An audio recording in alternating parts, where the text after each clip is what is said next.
Assalamualaikum warahmatullahi wabarakatuh. Perkenalkan, nama saya Robi Sofyan Gulantir. Saya mahasiswa dari jurusan PPKN Untirta kelas B semester 4 angkatan 2019.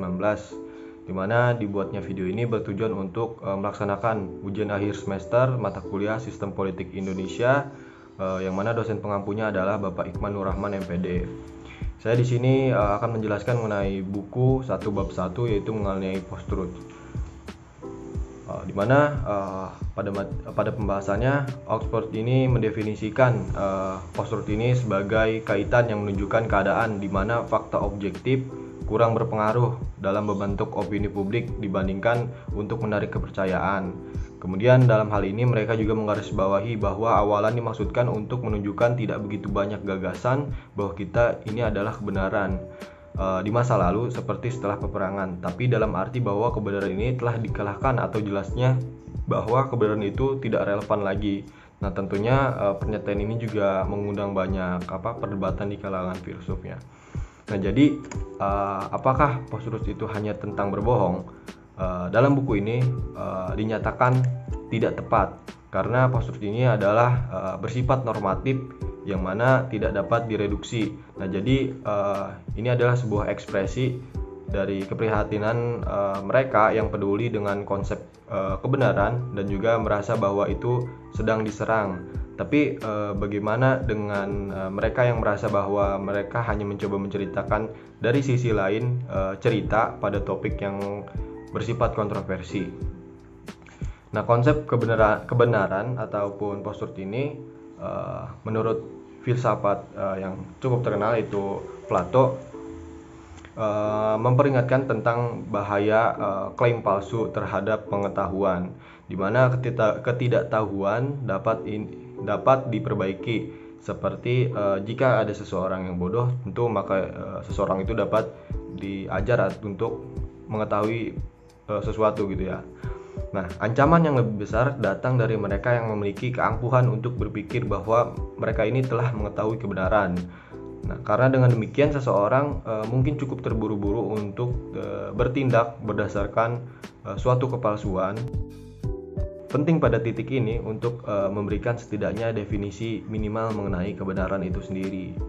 Nah, mungkin yang paling terkenal adalah menurut Aristoteles yang mengatakan bahwa apa yang bukan atau apa yang bukan adalah salah, sementara mengatakan apa adanya dan apa yang bukan bahwa itu tidak benar.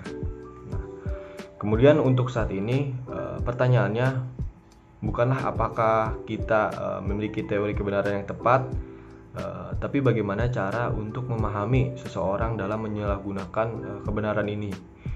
Nah, sebagai langkah awal penting untuk mengakui bahwa kita terkadang membuat kesalahan dengan mengatakan hal-hal yang tidak benar tanpa bermaksud untuk melakukannya.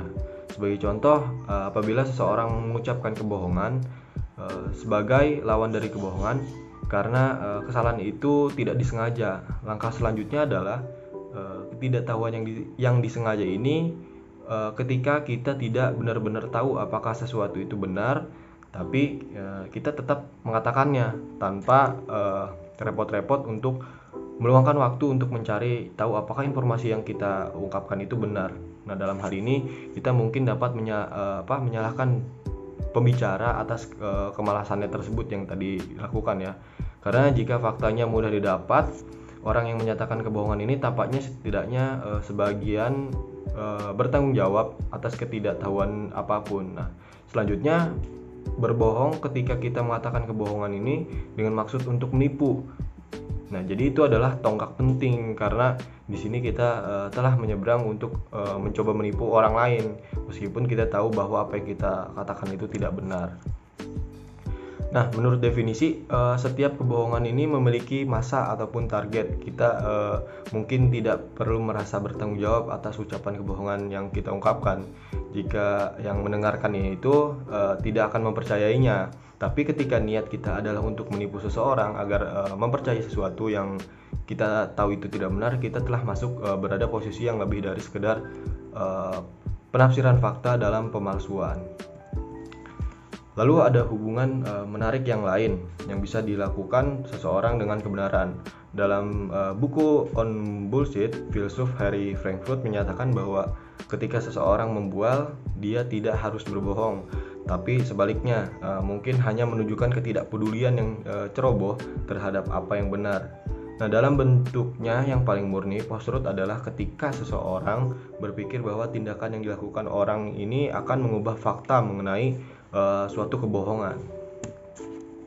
Selanjutnya di sini ada contoh kasus ataupun fenomena mengenai post-truth ini, di mana post-truth ini menjadi perhatian publik pada tahun 2016, tepatnya bulan November, ketika Oxford menamakan sebagai Word of the Year pada 2016, di mana di dalam ini membahas atau menyoroti mengenai politik pemilihan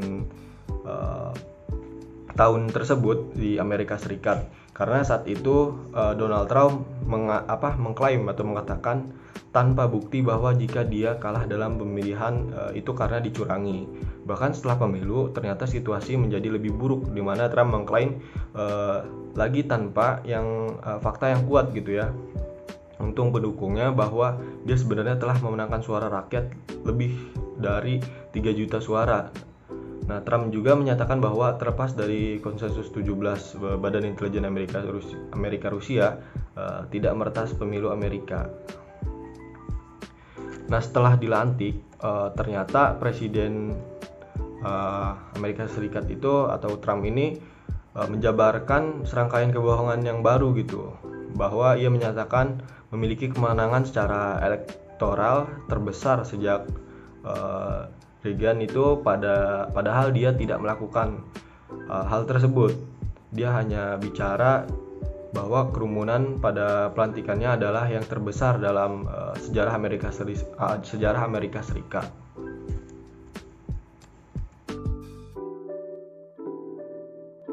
Nah, dalam hal perspektif ini ternyata dapat dan harus ditantang, karena tentunya apakah kita ingin hidup di dunia di mana kebijakan yang dibuat atas dasar membuat kita merasa seberapa baik itu akan bekerja dalam kenyataannya gitu. Selanjutnya, jadi apa sih yang harus dilakukan untuk memerangi post-truth ini? Yaitu adalah memahami asal-usulnya.